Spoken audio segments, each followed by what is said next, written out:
Although, wala namang paboritong SR si Tatang. Pero, alam nyo ba mga lodi na dati, madalas kong gamitin itong Tundra. Ito kasing Tundra, easy win talaga to eh. Nagagalit na naman yung iba dyan.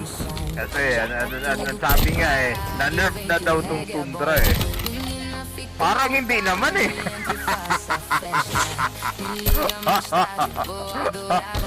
Hindi ko naman ramdam yung nerf ng Tundra. Na-nerf na talaga to.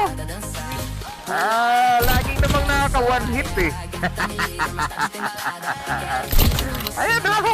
Ang ganda kaya gamitin pa rin ng Tundra.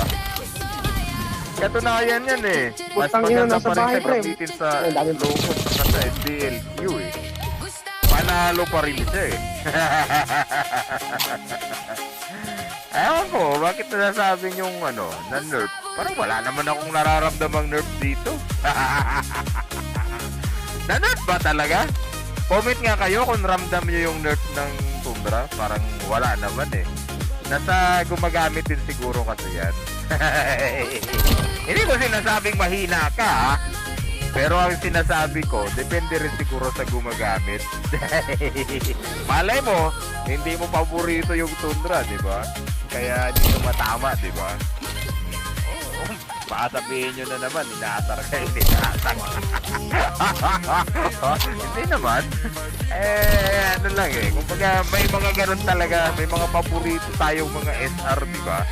Aminin, di ba? May mga pinapaboran tayong SR. Tapos pag ginamit natin yung ganito, ayaw tumama, di ba? Gusto nyo yung attachment? Ayan, attachment. Malay mo, tumama.